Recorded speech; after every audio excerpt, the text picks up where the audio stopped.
when you read the poems of Ted Hughes, you need to understand the two different perspectives that the poet followed almost everywhere.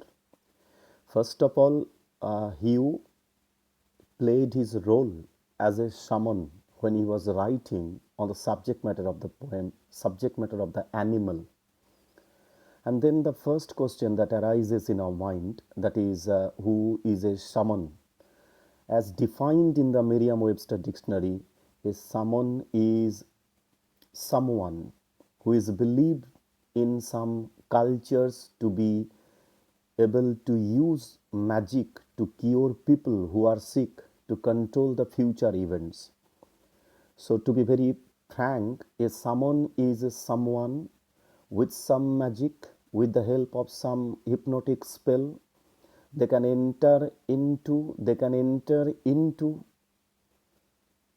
assume the role of a demon or a god, and they can cure someone who is sick at the cost of their own lives.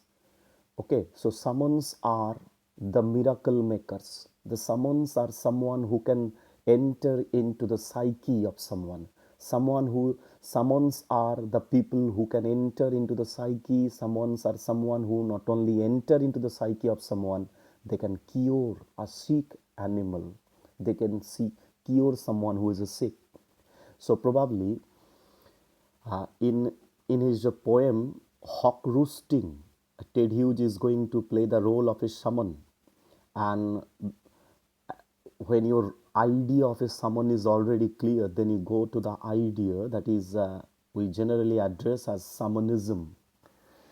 Shamanism is a religion practiced by indigenous peoples of far northern Europe and Siberia that is characterized by a belief in an unseen world of gods, demons, and ancestral spirits, responsive only to the summons.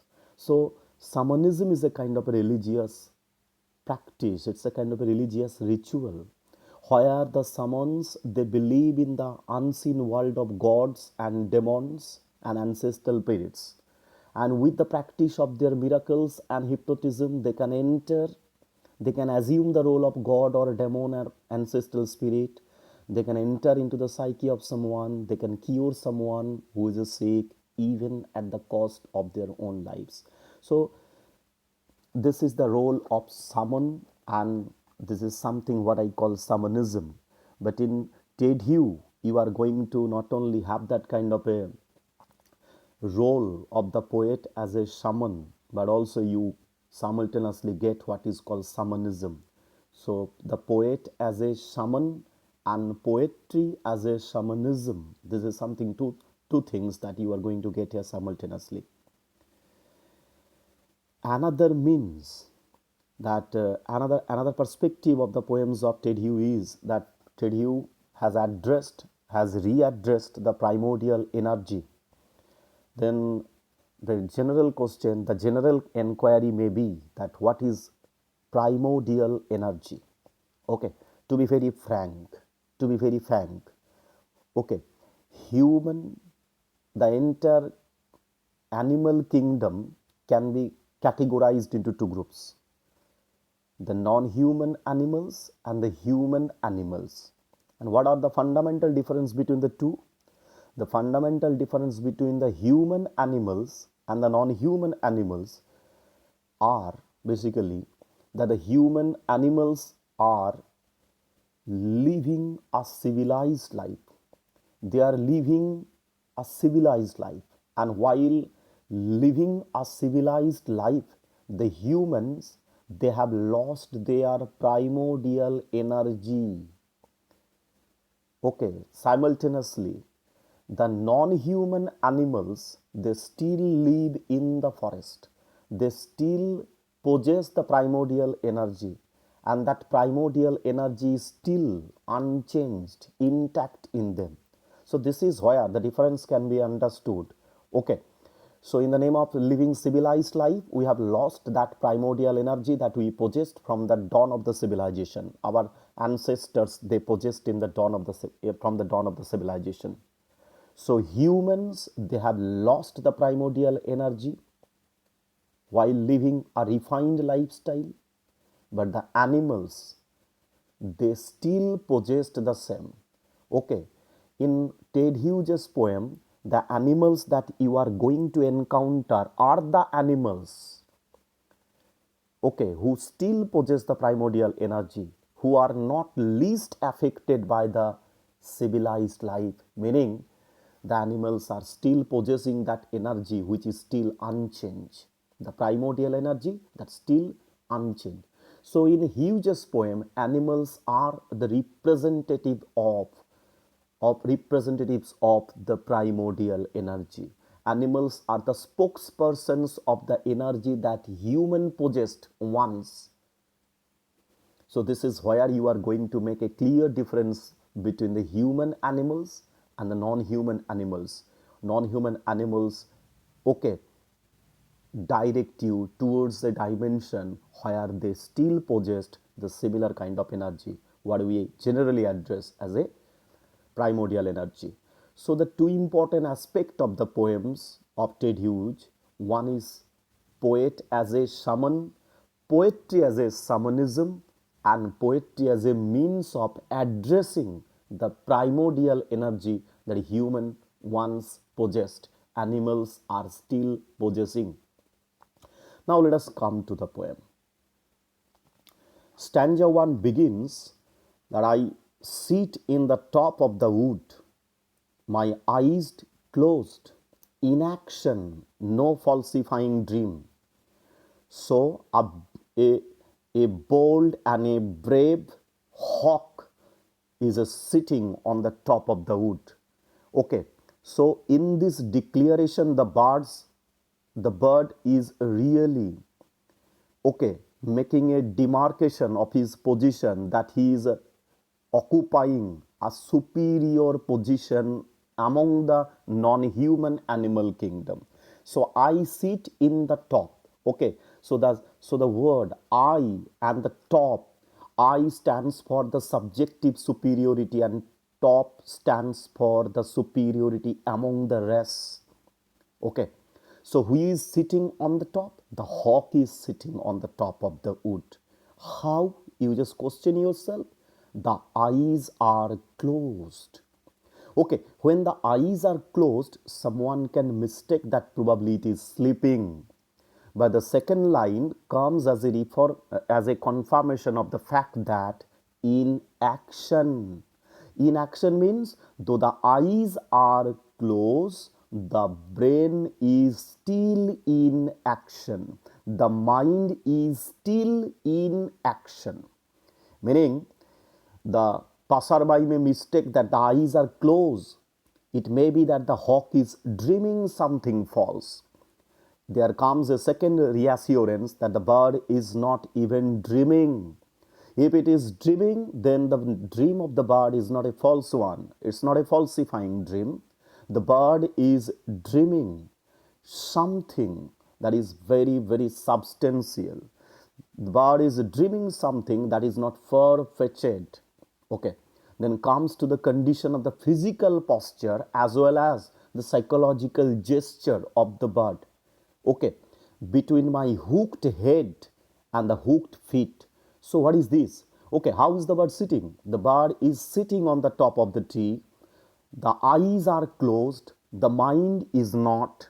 The bird is not dreaming a falsifying dream. That the bird is rehearsing. How is it rehearsing? We will go next.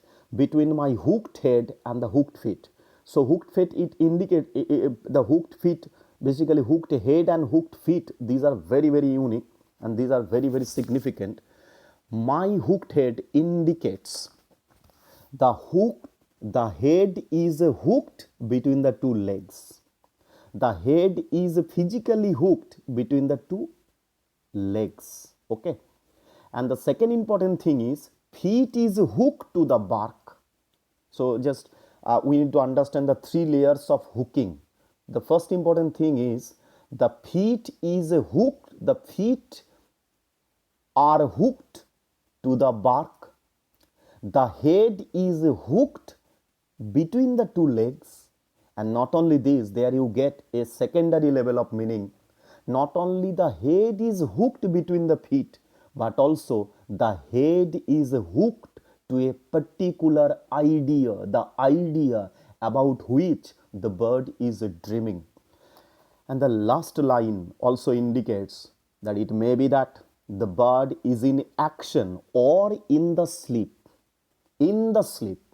In the sleep rehearse. Look at this. So it can be that the bird is sitting on the top, the eyes are closed. People may think that the bird is in action, inactive, that is passive, doing nothing. Or the bird is dreaming something false. The bird reassures that the bird is not passive, rather, the bird is in action. The bird is not dreaming something false, that the bird is dreaming something substantial.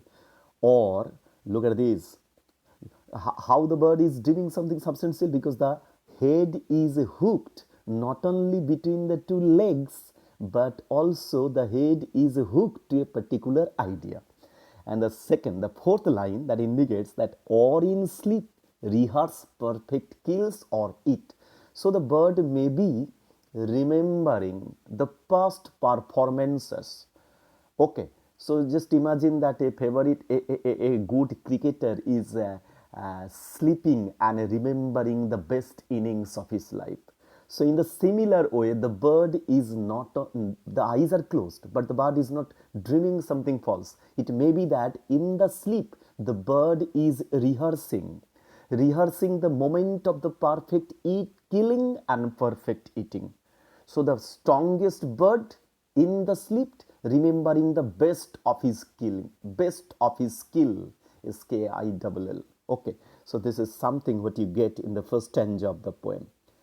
Then come to the second stanza. Of the poem.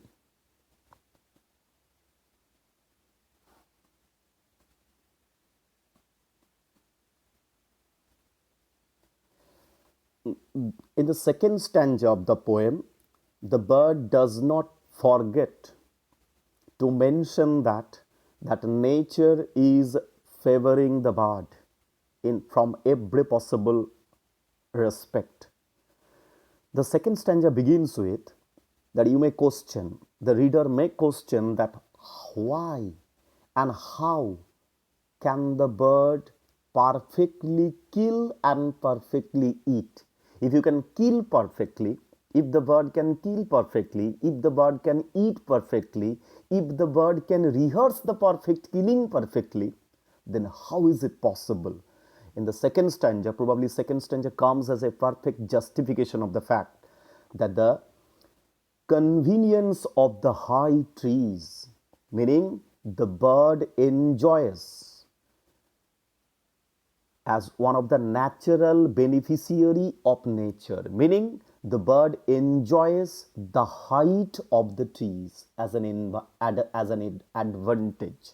So the height of the tree is one advantage that the bird enjoys. And the second important thing is the air's buoyancy. And the sun's ray. Look at this. Buoyancy means basically the clarity of the air.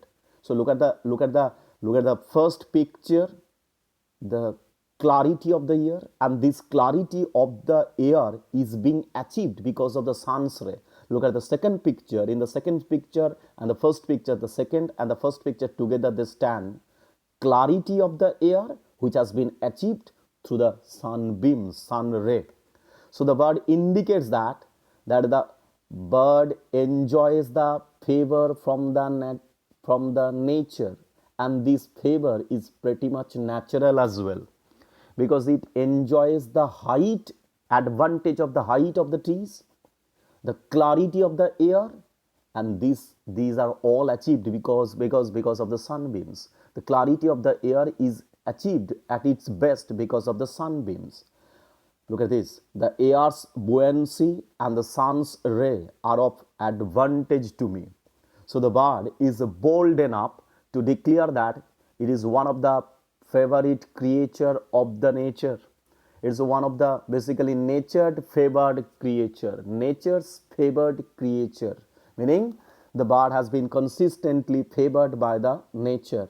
Look at the height of the trees. The height of the trees comes to the bird as an advantage. Look at the clarity of the air. The clarity of the air also comes as a great advantage to the bird. And the secondly, the sun's ray. This is also another advantage for the bird. So, in the first stanza or in the fourth line of the first stanza, the bird mentioned that it may be that in the sleep the bird is rehearsing the perfect eat and perfect kill.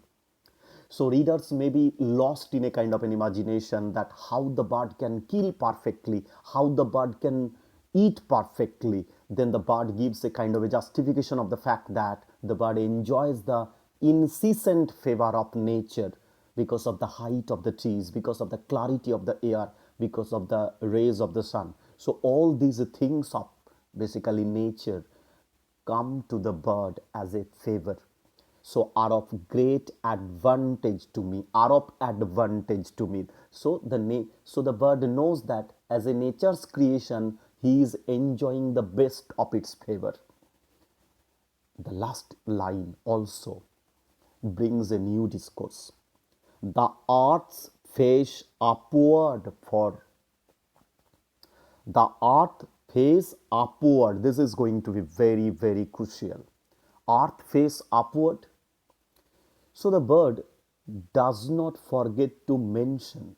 The first line declares the superiority of the belongingness of the bird. I sit on in the top of the wood.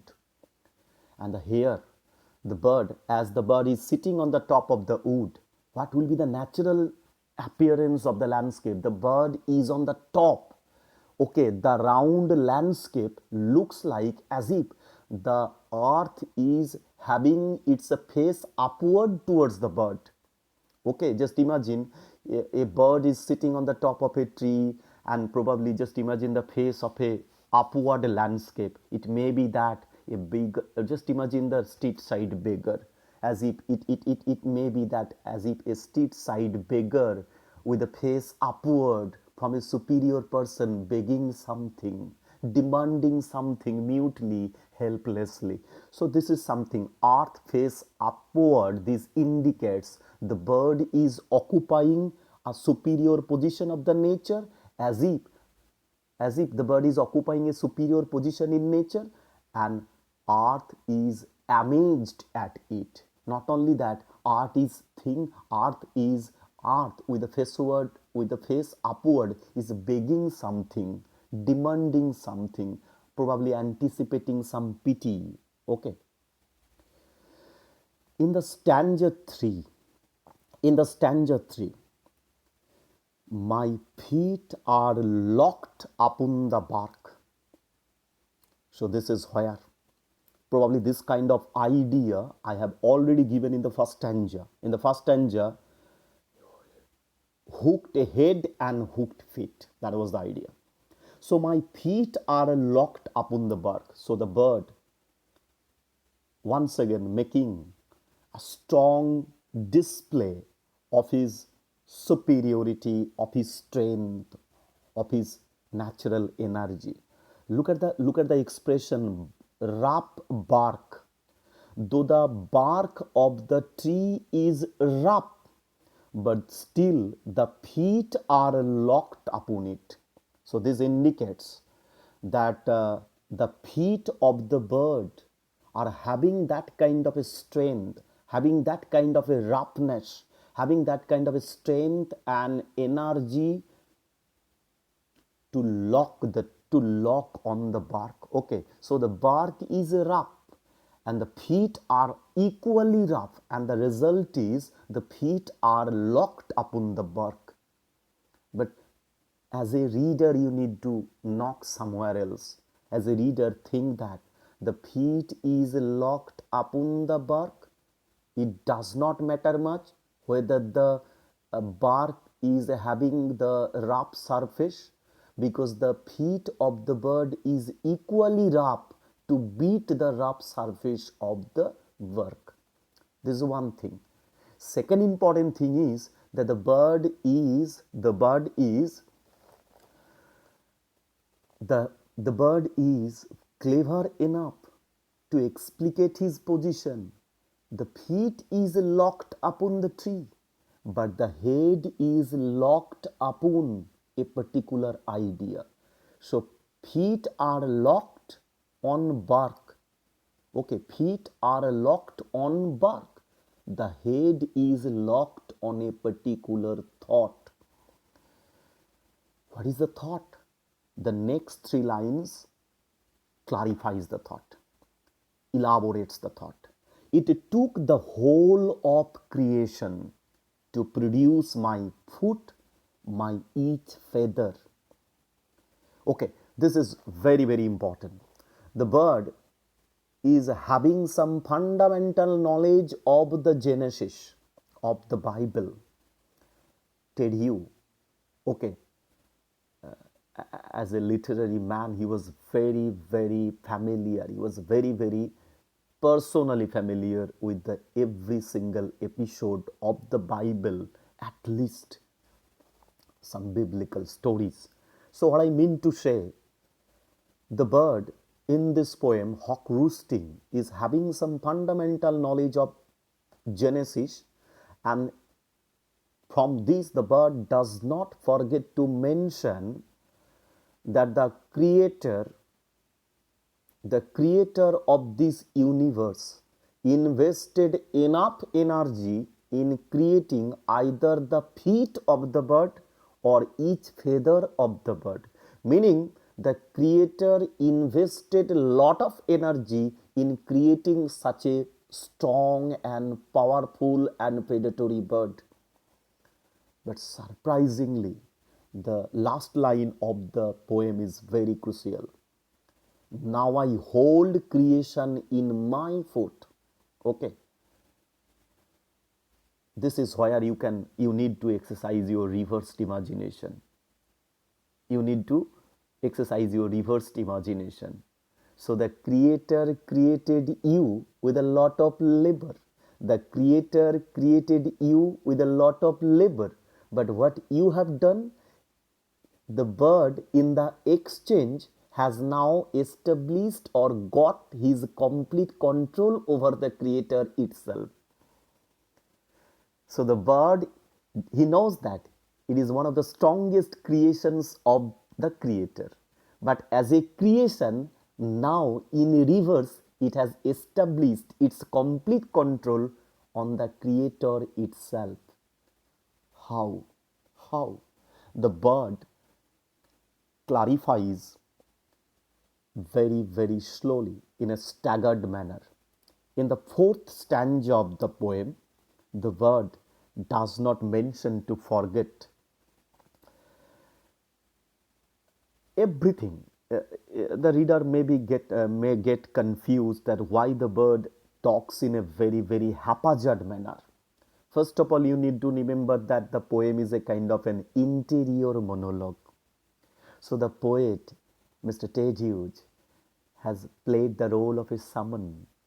So the poet as a shaman, this poetry as a shamanism, and the poet has entered into the psyche of the god, and probably in the psyche of the god, the poet basically the poet gets this kind of haphazard things thinking. So you know that the poem Hawk Roosting is a kind of an interior monologue. Okay, and in this interior monologue, the bird delivers whatever comes to the consciousness of the bird. So in the fourth stanza, the bird mentions what the bird actually is, because there is no sophistry in the body of the bird. So why? Just go back to the first stanza, last line. Or in sleep, rehearse the perfect kills or eat. If you say, how can the bird kill perfectly? How can the bird eat perfectly? It also mentioned that the sunlight is an advantage, the clarity of the air is an advantage, the height of the trees is an advantage. Now the bird further elaborates. How does the bird perfectly kill? Look the word. Or fly up. Sometime the bird, just imagine the hunting gesture of a hawk or any bird. Sometimes the bird flies up. Sometimes it makes a revolve. Revolve means a kind of a floating gesture. Okay, look at the first picture with the blue background. Imagine. So the bird, what does the bird do? Sometimes it flies up. Sometimes it makes a revolve. How? It all slowly. I kill where I please because it's all mine. So the first stanza, the basically the uh, fourth stanza, first line, in the fourth stanza, first line, the bird gives elaborate explanation of the fact, the manner of its killing. So the word gives enough light on the manner of his killing, the manner of his hunting. Sometimes it goes up, sometimes it revolves slowly, and then it kills perfectly. Okay, the word declares. This sentence is very, very declarative. I kill where I please because it's all mine. The bird does not forget to mention that the bird can kill anything, anywhere, anytime. And this is where the subjective voice of the bird may have some perfect similarity with some almighty omniscient figure. Okay, so for a moment the bird has become a kind of a almighty godlike figure, or there are critics who may call that probably this declaration may appear pretty much the hero of some Nazist movement or fascist movement. So someone think that probably Mr. Ted Hughes is supported fascism or Nazism, and the result is the bird is speaking in the voice of an authoritative anarchic hero. Okay, meaning I can do whatever I like. So the bird says that I kill where I please. I kill where I please. I please. So the important thing is that the bird comes out with all its energy and power and authority, and for a moment the bird appears as a kind of a authoritative Nazist or fascist leader. But the story is not like this. Mr. Ted Hughes, as a poet, neither supported fascism nor supported Nazism. His poetry is not about violence but about the vitality. If the bird is speaking so ruthlessly, this is how nature's primordial energy speaks to the mankind. Okay, the way the bird is speaking, this is how nature speaks us. If the bird says that it's all mine, then this is the voice of the nature. Nature also speaks the way the bird is speaking. It's all mine. It is all mine. There is no sophistry in my body. There is no sophistry in my body means the word sophistry is very important, very dangerous. Sophistry means actually the sophistry is a kind of a civilized or refined practice of pretension. How? Meaning, in sophistry, under the mode of sophistry, you make a gesture, you make a display of a different personality, what you are actually not. Suppose you are dishonest. Suppose you are dishonest, but you do not see, you do not make a show of your personality as a someone dishonest. So sophistry is a kind of an art of making a different display of your personality. So the bird says that there is no sophistry in his body, meaning look at the second picture. In the second picture, the hawk is in the fourth line, my manners are tearing up. The bird with the rough feet on the rough bark, you understand the savagery attached to this bird. Okay, not only savageness is attached to the bird. After the hunting, it's a victim, the bird tears the body into pieces. The bird is not only rough. Okay, the bird is not only the rough, but also the manners of the bird is equally rough. Okay, the bird is what the bird actually is. It does not make a kind of a sophistry in his appearance. Meaning, if the bird is rough, it is made prominent both in its appearance and in its manners. Then come to the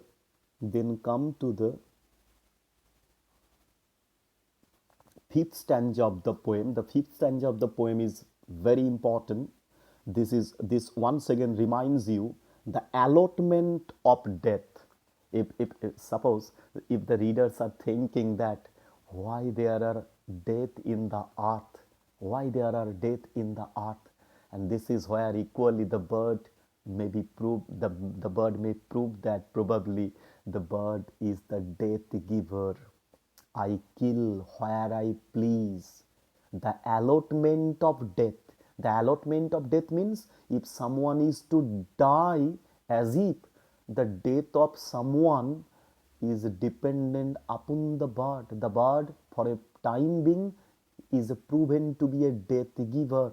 This is once again where the bird is proven to be one of the permanent, okay, force of nature, one of the decisive forces of nature.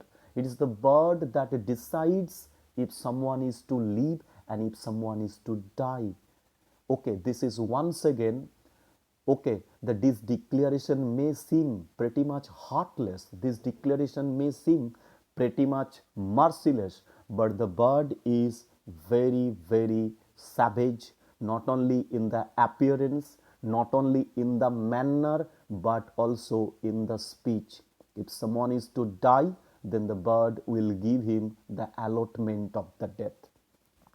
For the path, for one path of my flight is direct. Look at the first picture. Okay, earlier the bird mentioned that how does it kill its victim. The manner was fly up, revolve, or tearing off that you get in the earlier stanza. In the fifth stanza of the poem, the bird does not forget to mention that sometimes the flight is direct. Sometimes the flight is direct means through the bones of the living. Through the bones of the living, meaning just imagine a bird directly comes to its victim, and flight is so strong and powerful that the beak of the bird enters into the body and the bones of its victim. Just imagine a hawk. That's why I have given the picture. The flight is direct. This is once again the bird. The bird proves to be very, very savage and rough. If the bird is savage, if the bird is ruthless and merciless, okay, according to Hugh, this is how nature speaks to the mankind. This is how nature speaks to the mankind. And one important thing is the last line of the fourth stanza, fifth stanza, no argument assert my right. Meaning the power that the bird enjoys, the energy that the bird enjoys, the freedom that the bird enjoys, the authority that the bird exercises, it remains unquestionable. Meaning nobody has the right to question the authority of the bird. Okay, this is once again the bird is as if the perfect representative of the nature's primordial power, energy, the energy that remains unquestionable, the energy that defines life, that designs death. Okay, then come to the last stanza of the poem. The last stanza of the poem is undoubtedly very, very important. The sun is behind me. The sun is behind me means the bird is sitting on the top of the tree, as it is declared in the first stanza, in such a manner as if it's a kind of a psychological win for the bird, as if the bird has left the sun behind. In fact, the bird has not left the sun behind. the gesture of his sitting. So the bird does not forget to enjoy the benefit that he is sitting on the top of the tree and he has left the sun behind. So it's a kind of a psychological win over the sense. It's a win over the sense that I have left the sun behind. And the bird appears as a really very clever spokesperson. Nothing has a change since I began. Relate this line to this previous stanza, the allotment of death. If there is death, because the bird has allotted death. If there is no change, meaning the bird has not given any kind of permission to change. Because my eyes have permitted no change. There is no change because the bird has given no permission of the change. I am going to keep things like this. I am going to keep things like this, meaning the bird does not forget to remind that I am going to keep this. I am going to keep this. If you say that allotment of death, I am going to keep the things like this. If you are going to say that change, then I am going to keep things like this. So the change depends upon the bird. The death depends upon the bird. Okay, creation is now under the control of the bird. Okay, the creator who created the bird now is under the control of this bird. So the control of the creator by the creation is now going to be kept like this. So the bird is going to keep its control over the creator as it is. So the bird is going to give allotment of death according to his will. The bird is going to kill where it pleases. The bird is going to keep it unchanged. Okay, that's why he says that nothing has changed since I began. Nothing has a change since the bird has begun, and the bird is going to give no further permission of the change. So, what I say in the end of this poem, that the poem Hawk Roosting really appears as a perfect, basically, interior monologue. Okay, the bird hawk delivers whatever comes to the consciousness of the bird, and in his basically delivery of the speech, the bird appears as an authoritative speaker, as a very clever speaker who is rough in his dealing, and if it is rough, then it is bold enough to declare that there is no sophistry in its body. But what is important about Ted Hughes' poem? I earlier said that shamanism and shaman, and I also said that the primordial energy. Just concentrate on the bird and the energy. Probably that kind of energy you will never get in a human animal. So by writing this poem Hawk Roosting, Ted Hughes is readdressing that primordial energy, probably which is absent in human animal, but which is still present in non-human animal. The hawk is a spokesperson of the non-human animal, and whatever the bird has spoken so far are the clear demonstration of the presence of this primordial energy. What is how the poet has entered into the consciousness of the poet? Basically the poet wants to realize the primordial energy. For that he needs to enter into the psyche of the animal. How he has entered into the psyche of the animal? He has used shamanism as his means. How he has modified his role? The poet has modified his role as a shaman. Meaning the poet as a shaman has entered into the psyche of the animal, that is hawk, and has readdressed the energy that is called primordial energy. Okay,